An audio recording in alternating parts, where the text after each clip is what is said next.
제가 여기서 말씀드리는 치료식은 굉장히 교과서적인 얘기를 할 거예요. 이거는 개개인에게 100% 적용될 수는 없어요.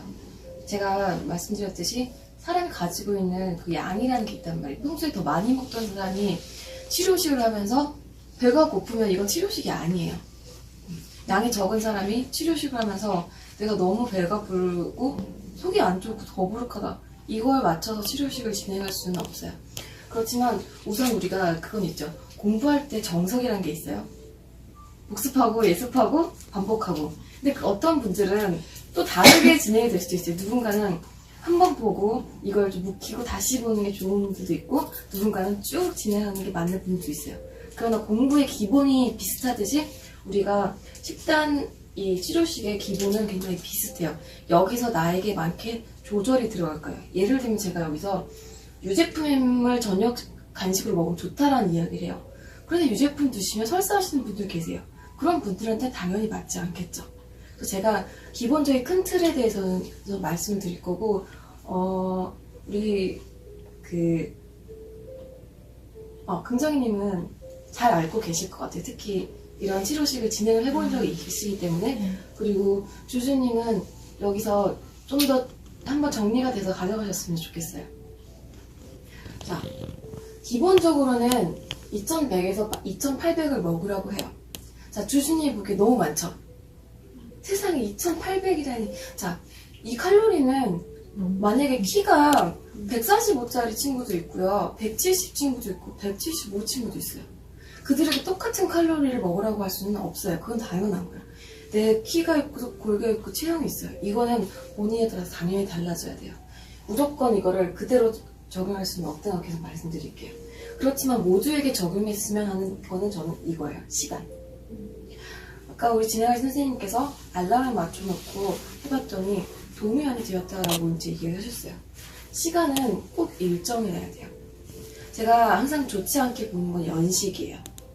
밥 먹고 간식 먹고 밥을 드세요 라고 했는데, 밥 먹고 간식 먹고 짠단.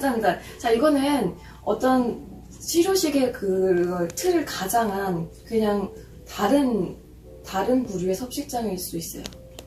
그 미니머드라는 것에 대해서 이제 카페에서도 많이 이야기가 되고 있어요. 거식증일 때는 내 몸이 필요하니까 무엇이든지 아무거나 먹어도 돼. 자, 무엇이든 아무거나 먹어도 돼 라는 기준을 딱 가지고 먹어요. 우리가 거식증일 때 몸이 왜 이렇게 막 많이 음식을 필요로 할까요? 영양분이 없어서 그렇죠. 영양분이 없어. 몸이 기아 상태에 있어요. 많이 기아 상태로 가면은 지방이 너무 없어지면 그 원숭이화 증상도 나타날 수 있어요. 털이 나는 증상이죠. 자, 몸이 그 상태가 됐을 때 나를 보호하기 위해서 해야 되는 일은 무조건 많이 먹게 하는 거예요. 자, 무조건 많이 먹었는데 이것이 폭식증으로 연결될 수도 있다는 거죠. 우리가 되게 극단적으로 이야기할 때가 있어요. 거식증의 끝은 치료를 하지 않을 경우 사망 아니면 폭식증이다. 자, 이게 정상적으로 식단을 잘 내가 받아들이고 규칙적으로 식사를 하지 않았을 때 폭식증이 올 수 있는데, 자, 그러면 내가 음식을 많이 먹으면 된 거 아닌가? 이거는 거식증을 폭식증으로 다시 가리는 행위가 될 수 있어요. 또 다른 섭식장을 덮는 거예요.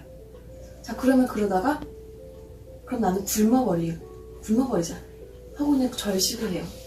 1일 1식을 하면 또 좋대. 1일 1식을 해요. 다른 섭식장애를 계속해서 덮어가는 패턴이 될 수 있어요. 그래서 아무거나 먹고 아무 때나 원할 때 먹으면 안 된다고 하는 거예요. 거식증일 땐 특히 내가 몸이 배고프고 배부른 거 감각이 굉장히 둔화되어 있어요. 그 훈련이 시간으로 다시 됐을 때 내가 몸 정상으로 다시 돌아올 수 있다는 거예요. 폭식증도 마찬가지예요. 내가 일정하게 음식이 들어오지 않는다는 불안감, 그 불안감이 내 몸에서는 폭식 욕구를 일으킬 수 있어요. 그래서 간식을 먹는 거는 폭식을 예방하기 위함이에요. 자, 이건 굉장히 교과서적인 얘기지만 한번 훑어드릴게요. 하루 3번의 식사, 하루 3번의 간식이 기본이에요. 그런데 아침, 점심 그 사이에 우리 긍정이 같은 경우는 간식을 패스해요. 너무 타임 짧아서. 타임이 짧은 경우 패스할 수 있어요. 그리고 내가 퇴근하고 저녁이 나는 8시, 9시 사이에요. 그리고 나는 10시에 자야 돼. 그런 경우 저녁 간식을 먹으면 더부르겠죠. 우리 간식을 먹는 궁극적인 목적은 공복 4시간을 지키기 위해서예요. 공복 기간이 길어졌을 때 식욕 자극 호르몬이 비정상적으로 많이 나올 수 있어요. 왜냐면 간 내에서 내가 호르몬을 조절하는 그 시스템이 많이 고장났기 때문에. 근데 내가 8시, 9시에 밥을 먹고 10시에 자면은 그 1-2시간이잖아요, 공복이. 그때는 장면이 저녁까지 필요 없어요. 그때 먹는 게 수면의 질을 오히려 떨어뜨릴 수 있다는 거예요. 자, 이거 간식은 식사 사이에 식사의 연속이 되지 않도록 1시간 반에서 2시간 후다라고 했는데 이건 굉장히 중요해요. 밥 먹고 디저트 먹으면 면식이 되겠죠. 이거는 그냥 많이 먹고 어떻게 보면 폭식의 그냥 연장선이 될 수도 있어요. 간식을 먹어야 된다니까. 합리화를 하고 계속해서 음식을 먹을 수 있다는 거죠. 그래서 밥을 먹고 그 사이 간식을 먹는 그 시간을 꼭 가지는 것이 중요해요. 그리고 내가 간식을 먹을 것이라는 그 계획이 세워지면 내가 지금의 식사량을 조절하는 데 굉장히 도움이 돼요. 그래서 내가 무엇을 먹을 것인지 미리 알고 있으면 그것도 굉장히 도움이 됩니다. 자, 밑에 볼게요. 폭식을 유발하는 음식들을 간식으로 섭취하라고 되어 있어요. 폭식을 유발하는 음식들을 식사량만큼이 아니라 내가 간식을 먹을 수 있다는 그 허용치를 주면은 폭식을 예방하는 데 굉장히 도움이 돼요. 내가 빵 폭식이 심하다. 그럼 빵을 간식을 넣고 아니면 내가 뭔가 디저트류 마카롱 폭식이 심하다. 그러면은 간식을 넣는 거 굉장히 좋고 잘하고 있으신 거예요. 그런데 식사에 밥이랑 반찬이랑 국을 이렇게 넣도록 하는 게 한국인이 권장하는 치료식의 기본이에요. 이거는 우리가 식사를 얼마나 했는지 내가 체크를 할 수 있기 때문에 굉장히 좋아요. 그리고 저는 외국 음식이 맞는데요? 라고 하지만 그거는 먹어도 괜찮지만 우리가 계산하기가 굉장히 어려워요. 그 계산이 자유롭게 될 수 있을 때는 당연히 먹어도 괜찮아요. 그리고 저는 영원히 그러면 밥, 국, 찌개, 반찬을 먹어야 되나? 그건 아니에요. 우리가 자유롭게 먹을 수 있으면 짜장면도 괜찮아요.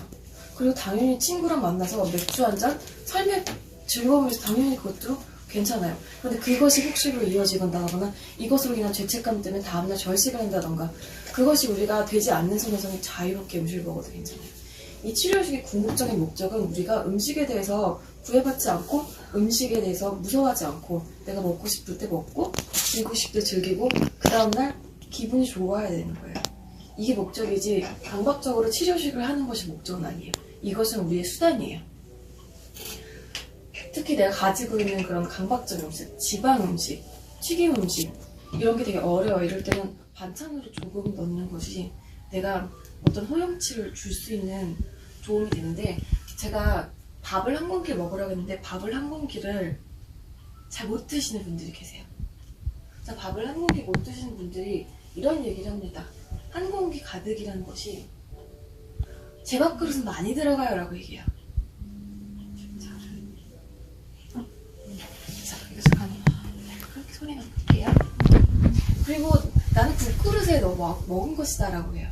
자, 국그릇에 넣지 말고 밥그릇에 넣으세요. 밥그릇? 네. 그리고 사진이 작게 나왔대요. 아니에요. 많으면 많게 나오고요. 사진은 적으면 적게 나와요. 사진은 그대로 나올 뿐이에요. 그리고 나는 꾹꾹 더 눌러놓는다. 꾹꾹 눌러담아도 많은 한 공기는 한 공기를 보입니다.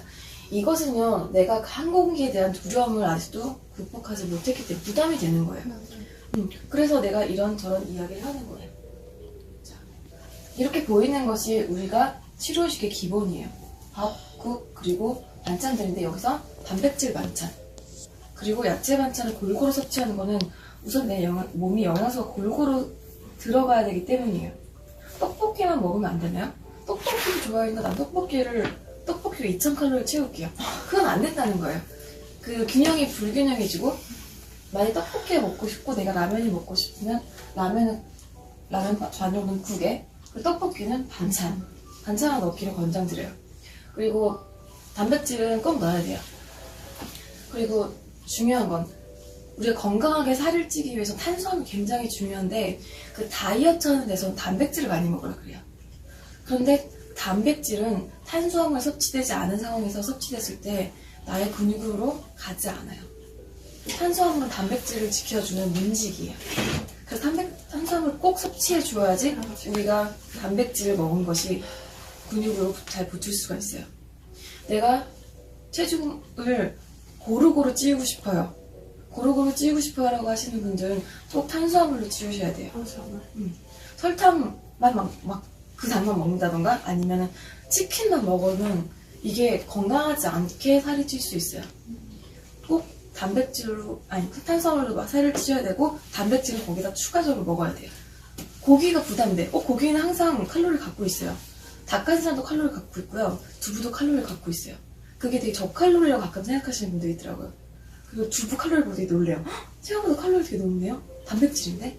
단백질은 필요한 영양소이지 이게 저칼로리라는 건 아니에요. 그리고 우리가 닭가슴살을 막 많이 먹으려고 해요. 살을 뺄 때. 닭가슴살이랑 소고기가 있으면 닭가슴살을 선택하는 이유는 사실 되게 단순해요. 칼로리가 낮고 싸요. 근데 소고기가 그러면은 살이 찌는 음식이냐? 빨간 육은 굉장히 몸에 좋아요. 철분도 있고 여성의 몸에 필요한 것이 굉장히 많이 들어있어요. 그런데 소고기에는 기름이 들어있어요. 그게 무섭기 때문에 그냥 심리적으로 거부하시는 분들도 있어요. 그래서 내가 그리고 밀가루를 섭식장애 중간에 먹으면 안 되나요? 아니에요. 밀가루도 먹고 내가 만약 강박이 있다면 오히려 먹는 것이 좋아요. 그런데 밀가루가 내가 만약에 소화가 정말 안 된다. 그럼 거부해도 좋아요. 근데 내가 소화가 안 된다고 말하는 게 정말 밀가루를 소화하지 못해서인지 아니면 밀가루 음식은 살이 찐다라는 그 두려움 때문에 내가 그걸 계속 갖고 있는 건지 그거는 내가 분명하게 판단할 필요가 있어요. 저는 밀가루 먹으면 속이 안 좋아하고 말하는 친구들이 정말로 소화가 안 되는 경우는 크게 많지 않아요. 그래서 이걸 다 깨끗하게 먹기 이렇게 수치를 내드리는데 낙연나게 그냥 드시는 분들도 계세요. 귀찮으니까. 그런데 이게 설거지가 귀찮으면 사실 식판이 제일 간단하겠죠? 내가 어느 정도 먹었는지 낙연나게 저렇게 집어먹으면 사실 몰라요. 내가 특정 반찬을 많이 먹기도 하고 사실 한 개만 먹고도 다 먹었다고 생각할 수도 있어요. 그래서 이렇게 내가 볼 수 있는 양을 가늠하도록 하는 곳이고요. 그리고 사실 치료가 굉장히 좀 집중적으로 이루어질 때는 외식도 가능하면 안 하는 것이 좋아요. 외식 나갈 때, 밖에서 먹을 때, 집에서 못 먹을 때 도시락을 싸가는 것도 사실 되게 좋지만 사회생활이 그렇게 녹록지는 않죠. 그 회식이라는 것도 있고 회식에서 도시락 사실 못 먹잖아요. 그런 게 있을 때 내가 가능하면 음식을 내가 덜어와서 내 거에서 먹을 수 있도록 하는 것을 가장 추천드려요. 그래서 제가 말씀드리고 싶은 거는 섭식장애 치료의 기본은 이거예요. 그리고 중요한 거는 시간을 맞춰 먹는 거예요. 폭식으로 살이 찌신 분은 치료식을 진행했을 때는 분명히 살이 빠져요. 정상 체중으로 올 거예요. 이거는 제가 분명하게 말씀드릴 수 있어요. 그리고 몸이 식사를 하는 데서 완치가 된다면 정신적인 부분이 따라오는 경우가 굉장히 많아요. 내가 음식에서 불안할 때 음식을 먹다 안 먹다 하고 갑자기 술을 많이 먹다가 토하고 이런 과정이 내 심리적으로 부정적인 걸 다시 따라오게 한단 말이에요. 그래서 음식이 완성되면 정상적인 그런 건강한 정신이 많이 따라오기 때문에 식사부터 시작하자라는 이야기가 많이 나오고 있습니다. 그래서 여러분들이 이번 주 식사 일지에는 식단을 조금 규칙적으로 그리고 영양소도 골고루 해서 좀 더 드시는 훈련을 하시고 다음 주에 좀 더 피드백이 좋았으면 좋겠어요. 우선 여기까지 짧게 말씀드릴게요.